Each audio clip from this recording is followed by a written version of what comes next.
തുടർന്ന് ദൈവവചന ശുശ്രൂഷയ്ക്കായിട്ട് സമയം വേർതിരിക്കുന്ന കർത്താവിൻ്റെ ദാസൻ പാസ്റ്റർ രാജു ആനിക്കാട് ആദ്യമായ ദൈവവചന ശുശ്രൂഷിക്കും. അതിനുശേഷം കർത്താവിൻ്റെ ദാസൻ പാസ്റ്റർ ഡാനിയേൽ കൊന്ന നിൽക്കുന്നതിൽ അദ്ദേഹം ദൈവവചന ശുശ്രൂഷ നടത്തും.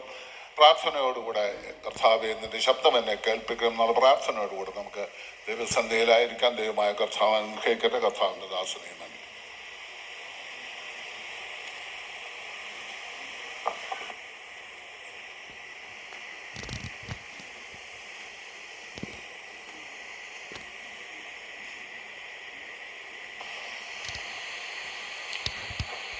ദൈവ നാമത്തിന് മഹത്വമുണ്ടാകട്ടെ. ഇന്ത്യ പെന്തക്കോസ്ത് ദൈവസഭയുടെ ഈ സംസ്ഥാന കൺവെൻഷൻ്റെ സമാപന സമ്മേളനത്തിൽ അധ്യക്ഷത വഹിക്കുന്ന ക്രിസ്തുവിൽ ഞാൻ വളരെ സ്നേഹിക്കുന്ന പാസ്റ്റർ ജോൺ ജോർജ് അവറുകൾ, ഇന്ത്യ പെന്തക്കോസ്ത് ദൈവസഭയുടെ സംസ്ഥാന നേതാക്കന്മാർ, മലബാറിലുള്ള ഏറ്റവും പ്രിയമുള്ള സഹോദരി സഹോദരന്മാരെ, കർത്താവിൻ്റെ ശുശ്രൂഷയിൽ വളരെ ശക്തമായി അധ്വാനിക്കുന്ന ബഹുമാന്യരായ ദൈവദാസന്മാർ, എല്ലാവർക്കും ക്രിസ്തുവിൻ്റെ ധന്യമായ ശുശ്രൂഷയിൽ വളരെ ശക്തമായി അധ്വാനിക്കുന്ന ബഹുമാന്യരായ ദൈവദാസന്മാർ, എല്ലാവർക്കും ക്രിസ്തുവിൻ്റെ ധന്യമായ നാമത്തിൽ എൻ്റെ സ്നേഹ വന്ദനങ്ങൾ അറിയിക്കുന്നു.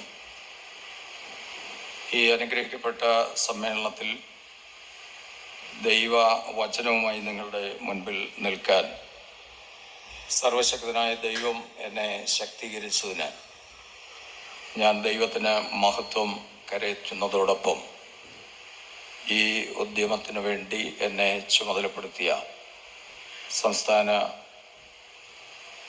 ഭാരവാഹികളോട് എൻ്റെ ഹൃദയംഗമമായിട്ടുള്ള നന്ദി അറിയിച്ചുകൊണ്ട് ദൈവവചന ശുശ്രൂഷയിലേക്ക് കടക്കുകയാണ്.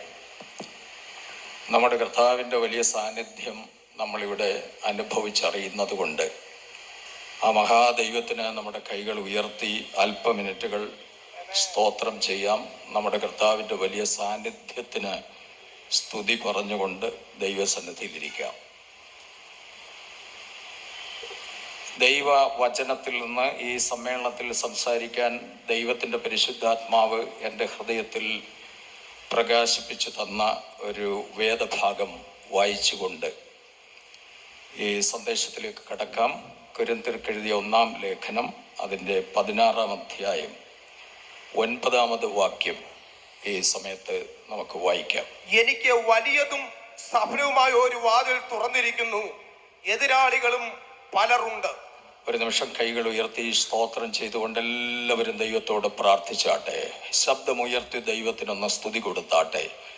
Hallelujah, hallelujah.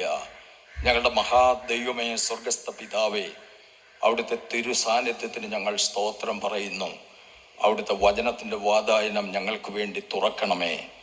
ഈ വചനത്തിൻ്റെ പ്രകാശനത്തെ തടയുന്ന ദുഷ്ട ആധിപത്യങ്ങളെ അവിടുത്തെ അഭിഷിക്തരായി ഞങ്ങൾ ഒരുമിച്ച് യേശു ക്രിസ്തുവിൻ്റെ അധികാരമുള്ള നാമത്തിൽ അതിന്മേൽ ജയം പ്രഖ്യാപിക്കുന്നു. യേശുവിൻ നാമത്തിൽ തന്നെ ആമേൻ. കൈകളടിച്ച് ദൈവത്തിനൊന്ന് മഹത്വം കൊടുക്കാം. സന്തോഷത്തോടെ ദൈവത്തിന് ആരാധനയും സ്തുതിയും അർപ്പിച്ചുകൊണ്ട് നമുക്ക് ദൈവസന്നിധിയിരിക്കാം. അപ്പോസ്തലനായ പൗലോസിൻ്റെ വളരെ പ്രമുഖമായൊരു രചനയാണ് കൊരിന്ത്യ ലേഖനം. ആ ലേഖനത്തിലെ 16-ാം അധ്യായം 9-ാം വാക്യമാണ് ഇന്നത്തെ ചിന്തയ്ക്ക് ആധാരമായി നമ്മൾ വായിച്ചത്. എനിക്ക് വലിയതും സഫലവുമായ ഒരു വാതിൽ തുറന്നിരിക്കുന്നു, എതിരാളികളും പലർ ഉണ്ട്. ഇന്ന് നമുക്ക് ദൈവത്തിന് ആദ്യമേ സ്തുതി കൊടുക്കാൻ കഴിയുന്ന ഒരു കാര്യം, നമുക്ക് വേണ്ടി ഒരു വാതിൽ തുറന്നിരിക്കുന്നു എന്നതുകൊണ്ടാണ്. പലപ്പോഴും നമ്മൾ ചിന്തിച്ചിട്ടുള്ളത് അടഞ്ഞ വാതിലുകൾക്കുള്ള എതിരുകളാണ്. പക്ഷേ ഈ തിരുവചനത്തിൽ പൗലോസ് നമ്മളെ ഓർപ്പിക്കുന്നു, അടഞ്ഞ വാതിലിന് മാത്രമല്ല എതിര്, തുറന്നു കിടക്കുന്ന വാതിലുകൾക്ക് ചില എതിരുകളുണ്ട്. എന്നാൽ ആരാണിത് തുറന്നത് എന്ന് പരിശോധിച്ചാൽ ആരും അടയ്ക്കാതെ വണ്ണം തുറക്കാൻ കഴിവുള്ള സർവശക്തനായ ദൈവം തന്നെയാണ് പൗലോസിന് വേണ്ടി വാതിൽ തുറന്നത്. ഈ വാതിൽ ആത്മീകതയ്ക്ക് വേണ്ടിയുള്ള വാതിലാണ്. നമ്മൾ പലപ്പോഴും നമ്മുടെ പ്രസംഗങ്ങളിലൊക്കെ നിരന്തരം കേൾക്കുന്ന ഒരു കേൾവിയുണ്ട്, നമ്മുടെ ഭൗതികാധിഷ്ഠിതമായ മേഖലകളിലൊക്കെ വാതിലുകൾ തുറക്കാനും തുറക്കുന്നതിനും വേണ്ടിയാണ് നമ്മൾ പലപ്പോഴും കൂടുതൽ ആഗ്രഹിക്കുന്നത്. പക്ഷെ പൗലോസ് ഇവിടെ പറയുന്ന ഈ വാക്യം വസ്തുതാപരമായിട്ട് നമ്മൾ പരിശോധിച്ചാൽ ഇത് പൗലോസിൻ്റെ ഭൗതികാധിഷ്ഠിതമായിട്ടുള്ള ഒരു വാതിലുമല്ല, ആത്മീകതയ്ക്ക് വേണ്ടി തുറന്ന വാതിലാണ്. നമുക്ക് സന്തോഷമുണ്ടോ ഇന്ന് പകലിൽ നമുക്ക് തുറന്ന് കിട്ടേണ്ടത് ഏറ്റവും അത്യാവശ്യമായിട്ട് ആത്മീകതയ്ക്ക് വേണ്ടിയുള്ള ചില വാതിലുകളാണ്. അപ്പം ആ വാതിലിനെ കുറിച്ച് അദ്ദേഹം പറയുകയാണ്, അത് വലിയതാണ്, സഫലമാണ്, പക്ഷേ എതിരാളികളുണ്ട്. എതിരാളികൾ എന്ന് പറഞ്ഞാൽ സാത്താനല്ല, സാത്താൻ ബാധിച്ച ചില മനുഷ്യരാണ്. അതുകൊണ്ടാണ് എതിരാളികൾ. തെളിവുണ്ടോ? തെളിവുണ്ട്. പൗലോസ് തന്നെ പറയുകയാണ്, അലക്സാണ്ടർ എനിക്ക് വളരെ ദോഷം ചെയ്തു. ആ ദോഷം തൻ്റെ ഭൗതിക ആവശ്യങ്ങൾക്കെതിരെയൊന്നും അല്ല, എടുത്തു പറയുന്നു, തൻ്റെ പ്രസംഗത്തോട് എതിർത്ത് നിന്നു. ഇന്ന് പകലിൽ ഈ ആത്മീയ സമ്മേളനത്തിൽ ഇരിക്കുന്ന ദൈവമക്കളെ, അല്പസമയം നമ്മുടെ ഭൗതിക വിഷയങ്ങളൊക്കെ മാറ്റിവെക്ക്. ഓപ്പണായിട്ട് കിടക്കുന്ന ചില വാതിലുകൾക്കെതിരെ പിശാച് ചിലരെ ഉപയോഗിക്കുമ്പോൾ ഇന്ന് പകലിൽ ഞാൻ ആത്മാവിൽ പറയാം, ആരും അടയ്ക്കാതെ വണ്ണം നിനക്കും എനിക്കും വേണ്ടി തുറന്ന ഒരു വാതിലുണ്ടെങ്കിൽ ഇന്ന് പകലിൽ സന്തോഷത്തോടു കൂടെ ദൈവത്തിനൊന്ന് സ്തോത്രം ചെയ്താട്ടെ. ചില അടഞ്ഞ വാതിലുകൾക്കെതിരെ മാത്രമല്ല പ്രശ്നങ്ങൾ, പിന്നെ തുറന്ന് വിശാലമായിട്ട് കിടക്കുന്ന ചില വാതിലുകൾക്കെതിരെയും പോരാട്ടങ്ങളുണ്ട്. സ്തോത്രം. ഞാൻ തിരുവചനം ഇങ്ങനെ സാവധാനം ധ്യാനിക്കും. ഞാൻ ഓർഡിനറിയാണ്, സൂപ്പർ ഡീലക്സ് പുറകെ വരുന്നുണ്ട്. അപ്പൊ ഞാൻ ഓർത്തിട്ടുണ്ട്, ഈ ഇയ്യോബിന്റെ പുസ്തകം നമ്മൾ പഠിക്കുമ്പോൾ ഈ ഭൂമിയെ നാസ്തിത്വത്തിന്മേൽ തൂക്കിയിരിക്കുന്നു എന്നാണ്. സ്കൂളിൽ പഠിച്ചപ്പോൾ ഒരു അച്ചുതണ്ട് ഉണ്ടെന്ന് പറഞ്ഞു. നമുക്ക് അത് സാങ്കല്പിക അച്ചുതണ്ടാണ്. നമുക്ക് സാങ്കല്പിക അച്ചുതണ്ട് പോലും ഇല്ലാതെ നാസ്തിത്വത്തിന്മേൽ തൂങ്ങിക്കിടക്കുന്ന ആളുകളാണ് ഇപ്പോൾ ഇവിടെ വന്നിരിക്കുന്നത്. പക്ഷെ ഒരു കാര്യം ഞാൻ പറയാം, സ്തോത്രം, ശൂന്യത്തിന്മേൽ തൂങ്ങിക്കിടക്കുകയാണെങ്കിലും ഇന്ന് പകലിൽ ഓർത്തുകൊള്ളുക, നമുക്ക് വേണ്ടി വിശാലമായ സഫലമായ വാതിൽ തുറന്നു തരാൻ ഒരു സർവശക്തൻ ഈ പന്തലിൽ എഴുന്നള്ളി വന്നിട്ടുണ്ടെന്ന് വിശ്വസിക്കുന്ന ദൈവമക്കൾ ആർപ്പോടെ ദൈവത്തിന് സ്തോത്രം ചെയ്യണം. ഇന്ന് പകല് ഞാൻ പറഞ്ഞു വരുന്നത് അടഞ്ഞ വാലിതിനെതിരെയുള്ള പോരാട്ടമല്ല, തുറന്നു കിടക്കുന്ന, നിനക്ക് മുൻപിൽ തുറന്നു കിടക്കുന്ന, ശുശ്രൂഷയ്ക്ക് തുറന്നു കിടക്കുന്ന, ആത്മീക പ്രവർത്തനങ്ങൾക്ക് തുറന്നു കിടക്കുന്ന, ഈ മലബാറിന്റെ മണ്ണിൽ ആത്മീകതയ്ക്ക് വേണ്ടി തുറന്നു കിടക്കുന്ന വാതിലിനെതിരെ എതിരാളികൾ വളരെയുണ്ട്. പക്ഷെ ഉറപ്പിച്ചെന്ന് പറയണം, ഇത് തുറന്നത് മനുഷ്യരാരുമല്ല, ആരും അടയ്ക്കാത്തവൻ ഇന്ന് പകല് നമുക്ക് വേണ്ടി വാതിൽ തുറന്നിരിക്കുക. ഒന്ന് കൈതട്ടി നമ്മുടെ ഈ ആരാധനാ യോഗത്തിൽ ആർപ്പോടെ ദൈവത്തിനൊന്ന് സ്തുതി കൊടുക്കാം. ചില എതിരാളികൾ, എതിരിന്റെ ശക്തികൾ തൻ്റെ ജനത്തിനെതിരെ, തുറന്ന വാതിലതിനെതിരെ, മലബാറിലെ നമ്മുടെ പ്രവർത്തനങ്ങൾക്കെതിരെ പോരാടുമ്പോൾ പൗലോസ് പറയുകയാണ്, അത് സഫലമാണ്, വിശാലമാണ്. സ്തോത്രം. ഞാൻ ഈ വചനം ഇങ്ങനെ ധ്യാനിച്ചപ്പോൾ സമകാലീന സംഭവവുമായിട്ട് ബന്ധപ്പെട്ട് ചിന്തിച്ചു പോയി. ഈ മനുഷ്യരെതിരിടുമോ? ഇടും. പക്ഷെ നമ്മൾ ഓർത്തോണം, നമുക്ക് പോരാട്ടമുള്ളത് ജഡരക്തങ്ങളോട് അല്ല, വാഴ്ചകളോടും അധികാരങ്ങളോടും ദുഷ്ടാത്മസേനയോടുമാണ്. അപ്പൊ ചില എതിരൊക്കെ നമ്മുടെ മുൻപിൽ വരുമ്പോഴും അവരെയല്ല കാണേണ്ടത്, അവരെയല്ല ശാസിക്കേണ്ടത്. അതിൻ്റെ പിന്നിൽ വ്യാപരിക്കുന്ന ഒരു അന്ധകാര ശക്തിയുണ്ട്. അവനാണ് സാക്ഷാൽ നമ്മുടെ എതിരാളി. എത്ര പേർക്ക് ബോധ്യമുണ്ടെന്ന് ഇന്ന് പറ. നമ്മൾ ആരെയും എതിരാളിയായിട്ട് കാണേണ്ട. പൗലോസ് പേരെടുത്ത് സൂചിപ്പിച്ചെങ്കിലും ആത്യന്തികമായ എതിരെ പിശാചിന്റെ ശക്തിയാ. ഇത്രയും ദൈവമക്കൾ ആത്മാവിൽ നിറഞ്ഞ് ദൈവത്തിന് സ്തോത്രം പറയുകയാണെങ്കിൽ, തുറന്നു കിടക്കുന്ന വാതിലിനെതിരെയുള്ള ചില എതിരുകൾ ഇന്നത്തെ നമ്മുടെ ആരാധനയുടെ നടുവിൽ തകർത്തു കളയാൻ ദൈവത്തിന് ശക്തിയുണ്ട്. ആ ശക്തിയിൽ വിശ്വസിക്കുന്ന ദൈവമക്കൾ ഒരുമിച്ച് കരമടിച്ച് ദൈവത്തിന് സ്തോത്രം പറയണം.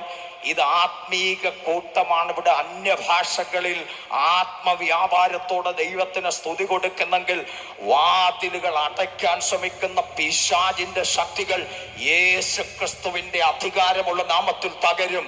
കാരണം തിരുവചനം പറയുന്നു, പാമ്പുകളെയും തേളുകളെയും ശത്രുവിന്റെ സകല ബലത്തെയും ചവിട്ടാൻ അവൻ നമുക്ക് അധികാരം തന്നെങ്കിൽ, ഇന്ന് പകലിന്റെ അധികാരം വിനിയോഗിക്കാൻ എത്ര പേര് പന്തലുണ്ട്. സ്തോത്രം. വെറുതെ കാഴ്ചക്കാരായിട്ട് ഇരുന്നിട്ട് കാര്യമില്ല. നമ്മുടെ മേൽ ദൈവം തന്നിരിക്കുന്ന ഒരു അധികാരം ഇന്ന് പകൽ ഉപയോഗിക്കുന്നെങ്കിൽ, നിങ്ങൾക്കും എനിക്കും മുമ്പിൽ തുറന്നു കിടക്കുന്ന വാതിലിനെതിരെയുള്ള എതിരുകളെ ഇന്ന് പകൽ ദൈവം തകർക്കുവാനിടയാണ്.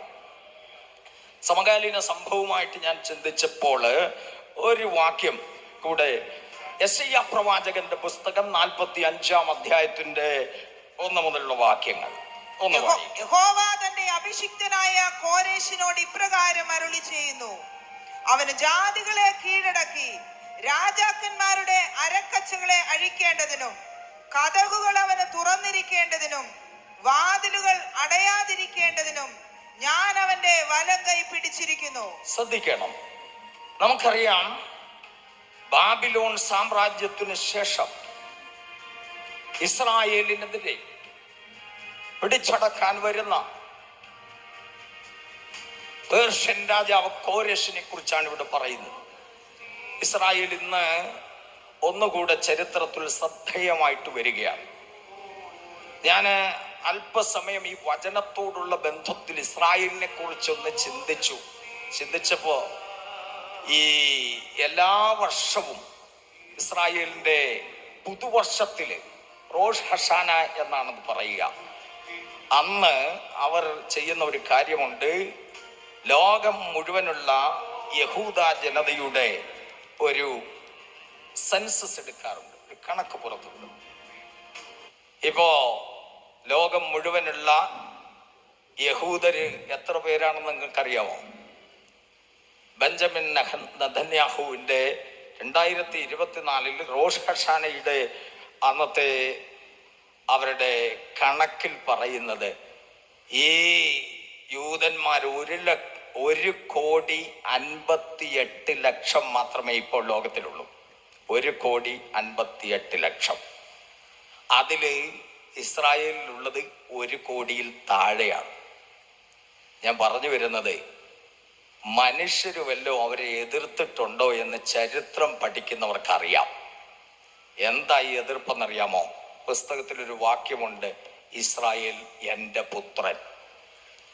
നമ്മുടെ മേലൊരു പുത്രത്വത്തിന്റെ വിളിയുണ്ടെങ്കിൽ എന്തിനാണ് ഈ എതിർപ്പ് മുഴുവനെന്നറിയാവോ? വേറൊന്നും കൊണ്ടല്ല, അഭിഷേക തൈലം തലയിൽ വീണ പുത്രത്വത്തിന്റെ അവകാശമുള്ള ഓരോ ദൈവ പൈതലും ദൈവത്തിന്റെ ദാസനും അറിയണം, ഒരു വിശേഷാൽ വിളി കിട്ടിയവനെതിരെ ശക്തികൾ ഒന്നിച്ചു കൂടും.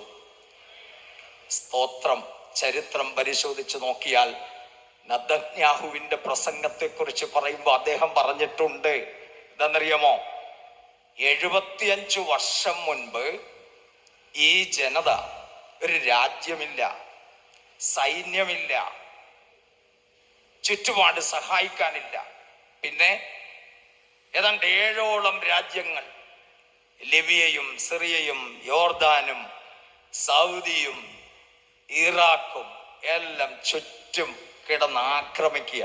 പക്ഷെ ഇന്ന് വരെ ഈ എതിരാളികൾക്ക് അവർക്ക് മുമ്പിൽ തുറന്നിട്ട വാതിലിനെ അടയ്ക്കാൻ സാധിച്ചിട്ടില്ല. കാരണം ദൈവത്തിൻ്റെ പദ്ധതിയുള്ള ഒരുത്തനെ അടയ്ക്കാൻ ശ്രമിച്ചാൽ വീണ്ടും വീണ്ടും നിനക്ക് വേണ്ടി വഴി തുറന്നു വരും. ഇന്ന് പകല് ഞാൻ ആത്മാവിൽ വിളിച്ചു പറയുന്നു, നിന്റെ മേലൊരു വിളിയുണ്ടെങ്കിൽ, പുത്രത്വത്തിന്റെ വിളിയുണ്ടെങ്കിൽ, ഈ പകല് ദൈവത്തിന്റെ ദാസീദാസന്മാരെ സന്തോഷത്തോടെ ദൈവത്തിന് സ്തോത്രം ചെയ്തു. നിനക്ക് മുമ്പിൽ തുറന്നിട്ട വാതിൽ അടയ്ക്കാൻ ഏതെങ്കിലും ശക്തികൾ ശ്രമിച്ചാൽ അതിന് സാധിക്കത്തില്ല. Praise the Lord. ഇസ്രായേലിനെതിരെയുള്ള ആക്രമണങ്ങൾ ചെറുതായിരുന്നോ? ചരിത്രം പരിശോധിച്ചു നോക്ക്. ഫറവോന്മാരെ ആക്രമിച്ചു അവരെ. അതിനുശേഷമോ ബാബിലോൺ സാമ്രാജ്യം അധിപന്മാരെ ആക്രമിച്ചില്ലേ? പേർഷ്യക്കാരെ ആക്രമിച്ചില്ലേ? ആക്രമണങ്ങളുടെ പരമ്പര ഹിറ്റ്ലർ ആക്രമിച്ചു അവരെ. തുടർന്നിങ്ങോട്ട് വന്നാൽ ഗദ്ദാഫിയും സദ്ദാമും. ഇപ്പൊ നമ്മൾ ഏറ്റവും ഒടുവിൽ കാണുന്നത് അതെ, ഹമാസും ഹിസ്ബുള്ളയും ഇറാനും അടക്കം ആക്രമിച്ചിട്ടും ഒന്നും ചെയ്യാൻ കഴിയാത്തതിന്റെ കാര്യം പറയാം. ഇസ്രായേൽ എന്റെ പുത്രൻ.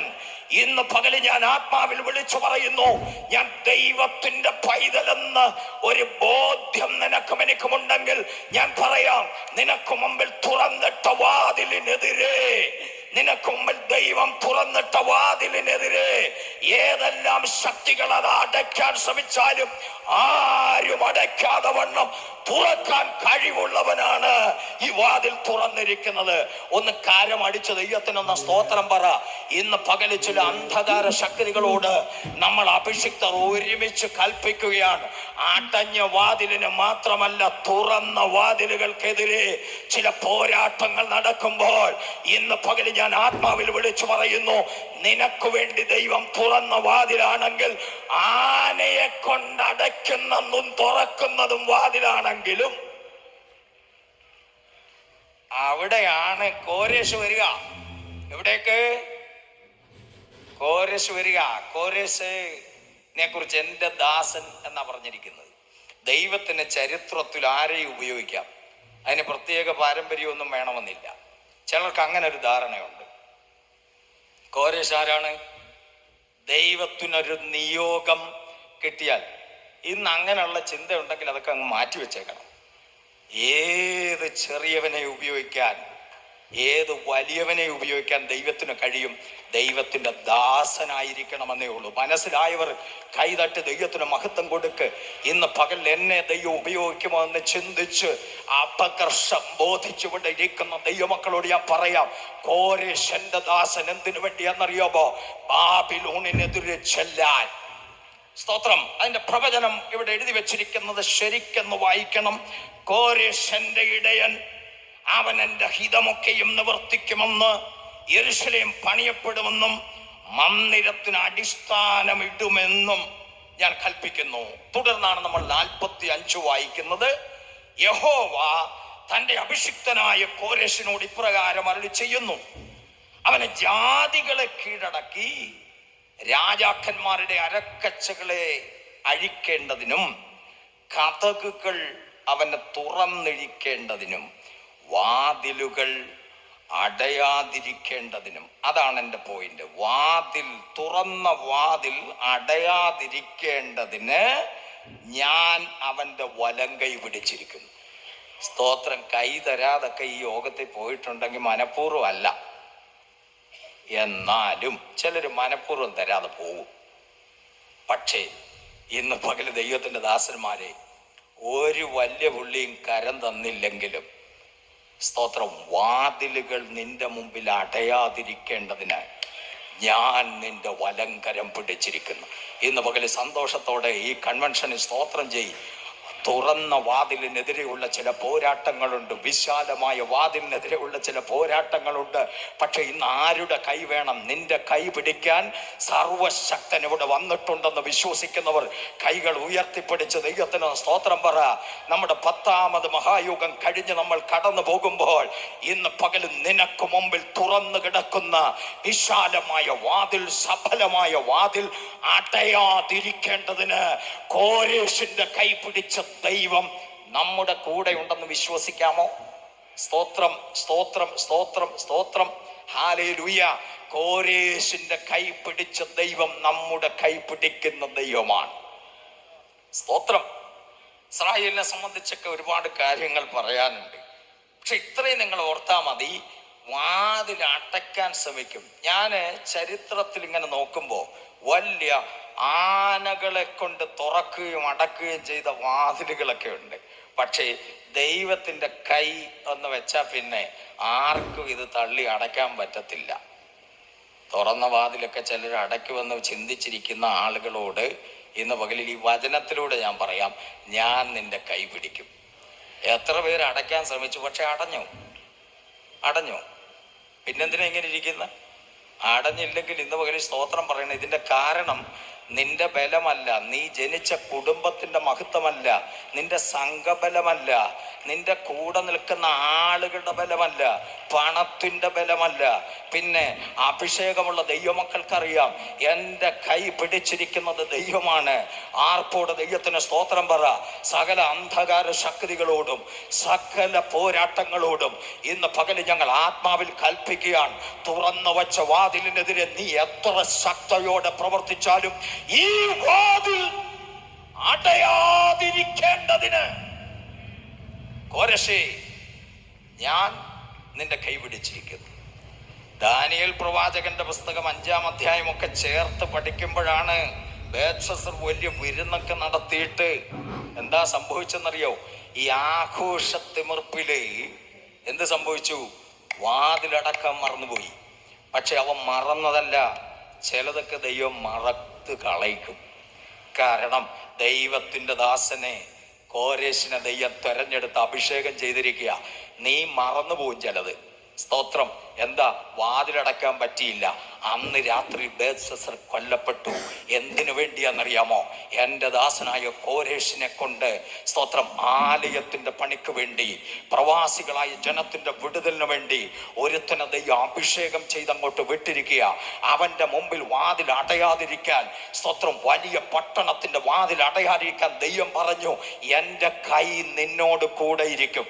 എല്ലാവരും ആത്മാവിൽ നിന്ന് സ്തോത്രം പറഞ്ഞാട്ടെ.